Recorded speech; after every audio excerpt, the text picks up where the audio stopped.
C'est la création, l'écriture et la musique qui ont forgé mon caractère d'adulte.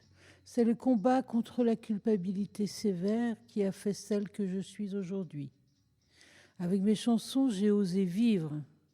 Avec mes chansons, j'ai défoncé les barrières des interdits à être heureuse, des interdits à exister, tout simplement. Mes chansons sont ma force, ma vitalité et mon énergie. Mes poésies sont ma douceur, ma vérité et ma ressource. Je quitte la mer, du sel sous les paupières.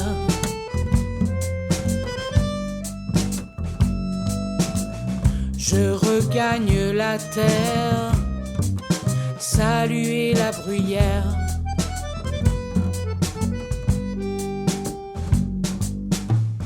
Rassasié des enfers, fatigué des hivers.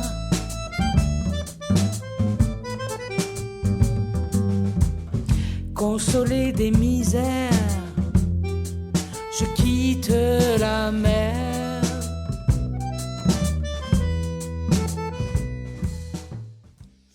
Jérôme, cette chanson, Je quitte la mer, traduit précisément ce passage de l'ombre à la lumière, de la douleur à la joie de vivre. C'est une chanson qui symbolise le ressac de la mer, ce mouvement qui revient pour mieux repartir vers les profondeurs et l'immensité de l'océan. Si l'on considère que l'océan représente la vie, cela voudrait dire que je reviens en moi pour mieux repartir vers la vie. J'aime ce mouvement. À louvoyer les vagues, à esquiver les dagues. Depuis que j'étais revenue à Paris, je n'avais pas fait de rencontre laissant présager une relation amoureuse à long terme, ni même à moyen. Une idée du désert.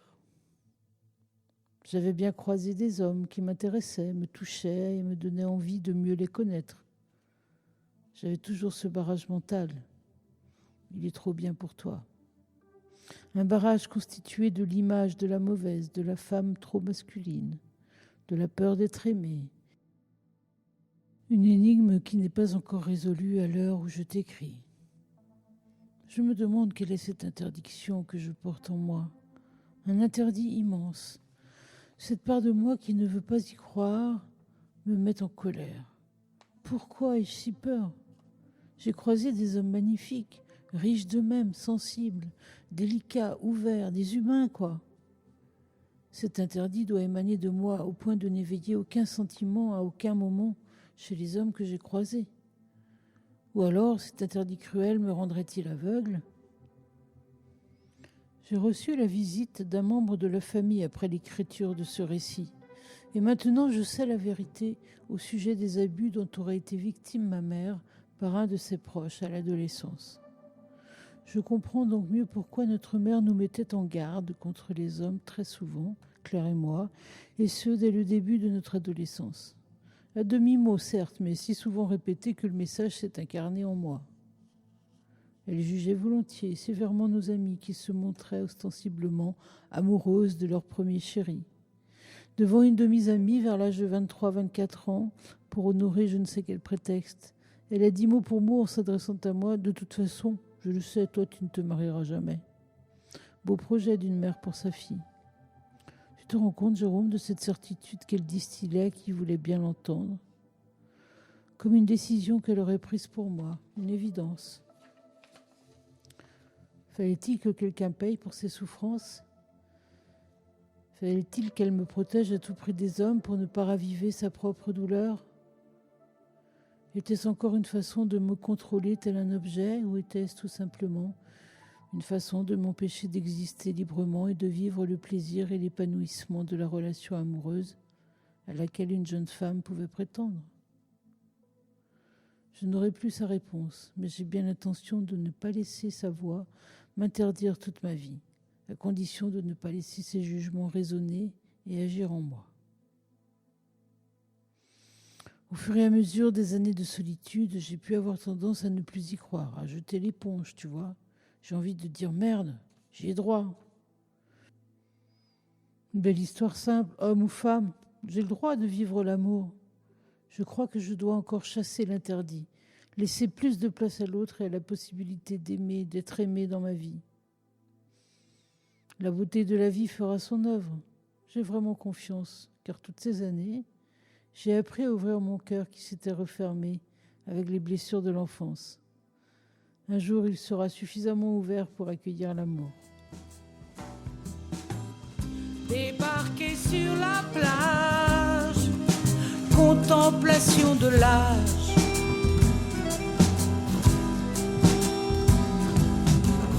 Dans le sol pacifié, j'enfoncerai les pieds.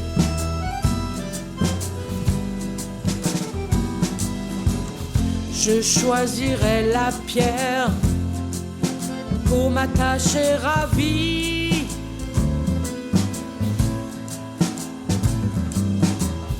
À l'horizon des terres, je quitte la mer.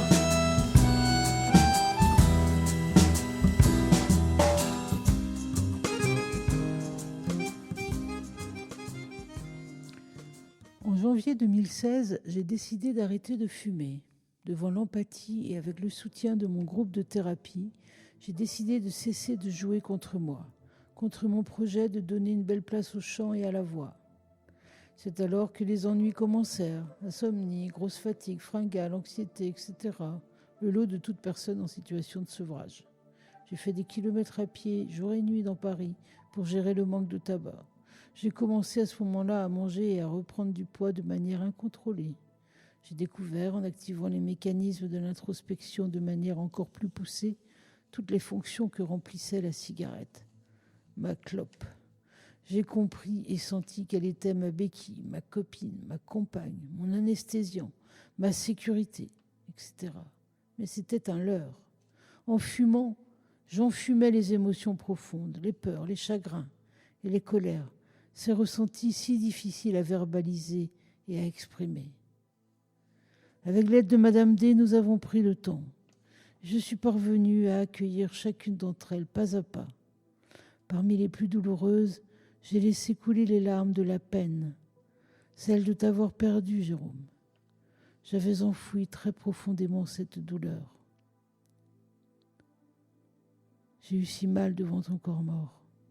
J'ai eu très mal de ne pas avoir été entendue dans ma peine et mon immense chagrin.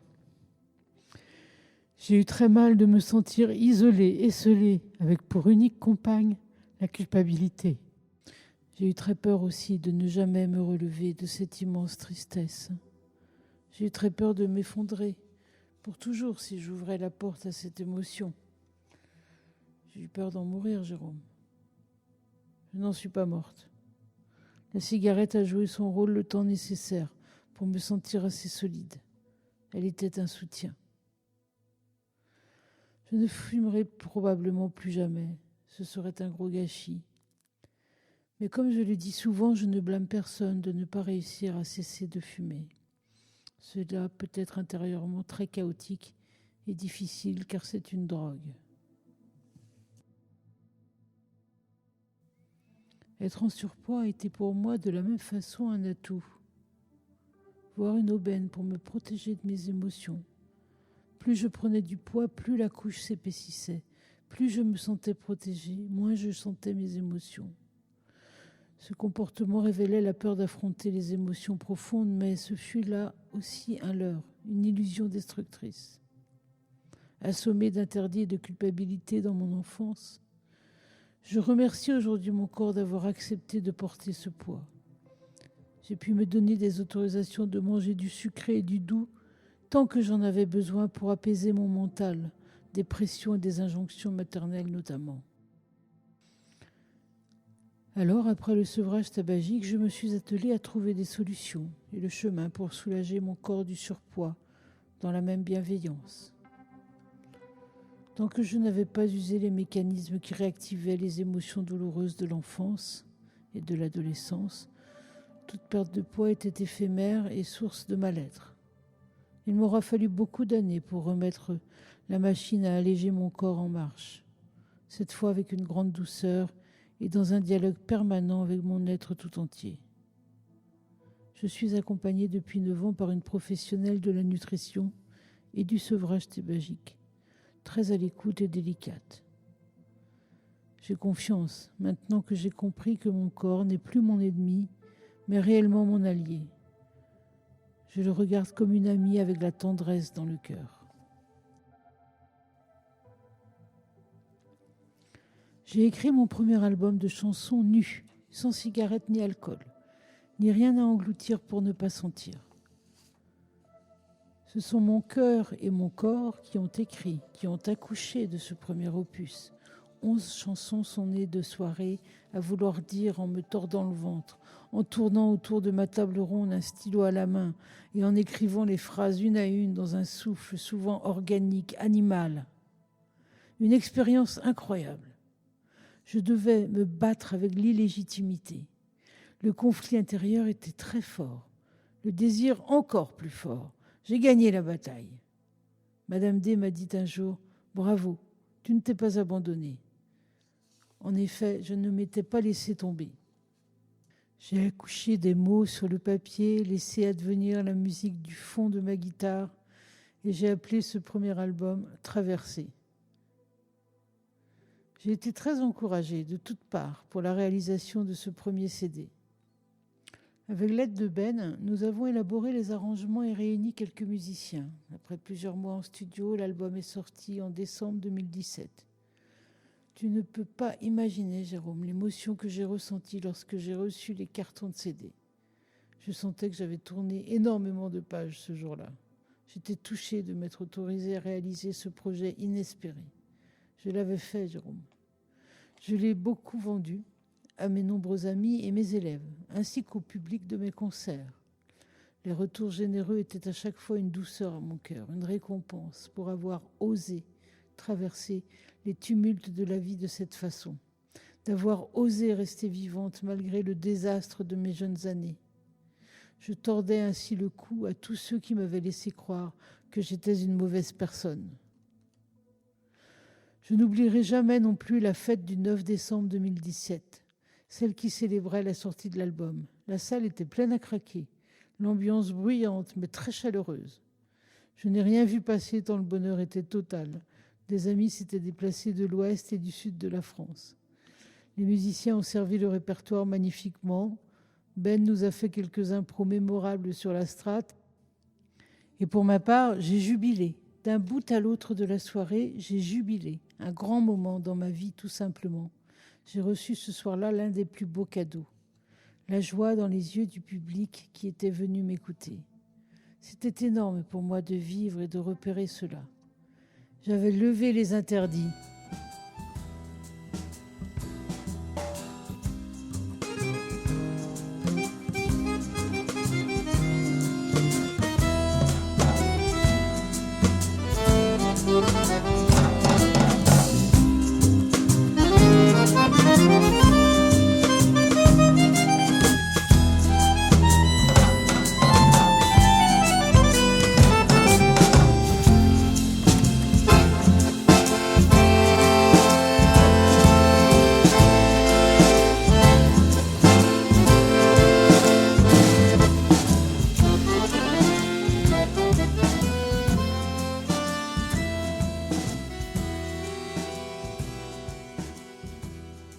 J'ai repris les concerts dans les lieux dédiés de l'Est parisien.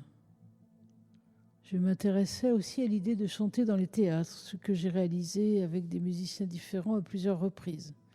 J'ai beaucoup aimé la résonance des planches et des lieux habités par les mots. Comme je l'ai déjà dit, j'ai chanté en province, en librairie, dans des jardins, des fermes. J'aime le fait de chanter là où je n'étais pas attendue. Ces 2 années qui ont suivi la réalisation de l'album ont été par ailleurs l'occasion de poser l'écriture, de chercher à creuser le sillon, à trouver un nouveau souffle, à prendre une direction. Je n'étais plus tourmentée par une supposée escroquerie à l'exercice littéraire et poétique. Je trouvais la paix dans la poésie. En attendant que surgisse un nouveau projet, J'ai compilé mes textes en un recueil que j'ai offert à mes proches à Noël 2019. J'aimerais te dire, Jérôme, que l'écriture a ouvert mon cœur avec la même force délicate que la naissance de mes neveux et nièces. Sentir que ma parole s'écrit et peut être lue, accueillie, qu'elle peut apaiser, soulager, fut d'un grand réconfort. Sache que c'est à cet endroit que ma vie s'est transformée, dans l'écriture. Le groupe de thérapie dont je t'ai déjà parlé a été très encourageant et stimulant. C'est dans ce lieu de chaleur humaine que j'ai cru en moi et en ma capacité à me dire et à dire ma vie. Je serai toujours reconnaissante de l'attention que chaque membre a portée à chacun de mes mots, dans les 2 orthographes, bien sûr. Les retours sur les textes ont nourri ma confiance. Je retrouvais une estime de moi. Mes amis de divers horizons et la fratrie ont su également me dire le plaisir qu'ils avaient à me lire, m'écouter et à me découvrir dans la création et la poésie. J'étais même reconnue dans les choix et les réalisations que je faisais. Ce fut un immense réconfort. Il m'a fallu un peu de temps pour réaliser ce que l'album Traversée apportait à ma vie. Ce n'était plus le fait de me sentir mauvaise qui me définissait, mais le fait d'être vivante et la capacité à pouvoir écrire et chanter ce vivant. Je traversais et transformais mon histoire grâce à la poésie. Je me suis fait un très beau cadeau qui ne demandait qu'à grandir. Désormais, je m'accrocherai à la beauté de la métamorphose, toujours possible et légitime pour avancer. Je n'étais plus prisonnière de la médiocrité parentale. J'en arrive même à me dire, tu vois, que si je n'avais pas connu ce chaos dans ma vie, ton décès en l'occurrence, peut-être que je n'aurais jamais eu besoin d'écrire pour comprendre et transformer ma vie. Peut-être que les parents n'auraient jamais eu à prendre les pires positions me concernant. Peut-être que notre fratrie compterait aujourd'hui 6 adultes et que la vie de chacun serait très différente. Peut-être. Et tu serais là. Tu me manques parfois. J'aurais tellement aimé te connaître adulte. J'ai souvent imaginé l'adulte que tu aurais pu devenir. Je te voyais enseignant ou dans une activité proche de la nature et des animaux. Je pense que tu voyagerais régulièrement, de manière un peu libre, dans une caravane ou à vélo. Je pense aussi que tu aurais gardé ta douceur naturelle. Je te vois bien avec quelques enfants aux yeux clairs comme toi et leur maman à tes côtés. Bon, j'arrête de batifoler. Rien de cela ne sera jamais plus possible. Et c'est entendu. Je vous retrouve très vite pour le 10e et dernier épisode. En attendant, je vous laisse avec la chanson « Je quitte la mer ». À bientôt.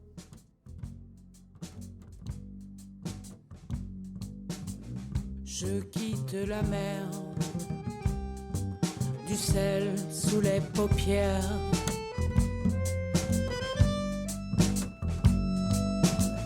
Je regagne la terre, saluer la bruyère.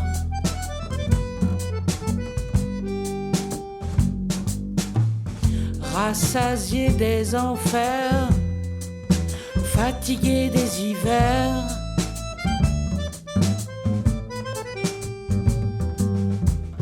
Consolé des misères, je quitte la mer.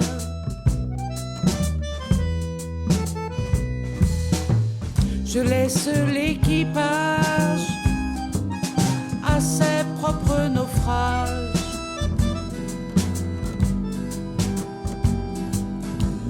J'abandonne la guerre, désertion solitaire.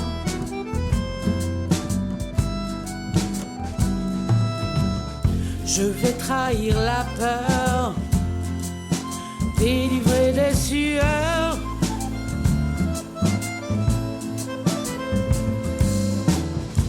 à louvoyer les vagues, à esquiver les dagues.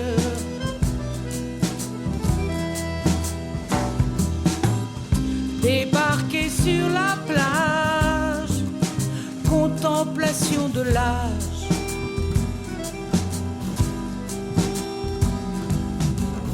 Dans le sol pacifié, j'enfoncerai les pieds.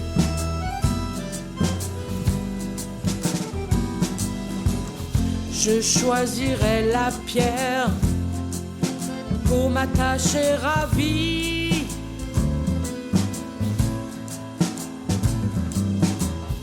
À l'horizon des terres, je quitte la mer.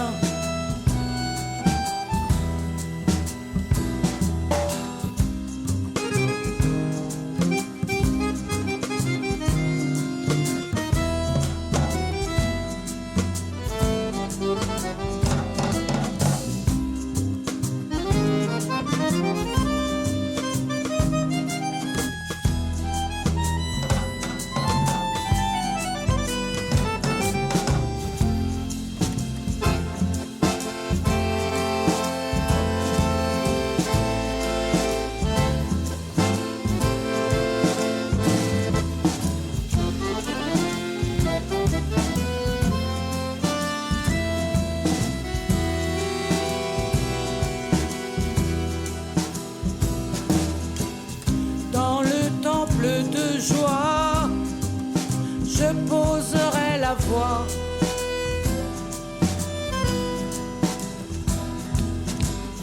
Peuplé des âmes chaudes et des vivants qui rôdent.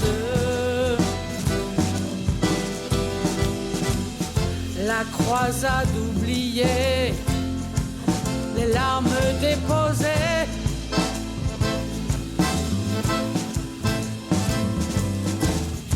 Le ciel sous les paupières,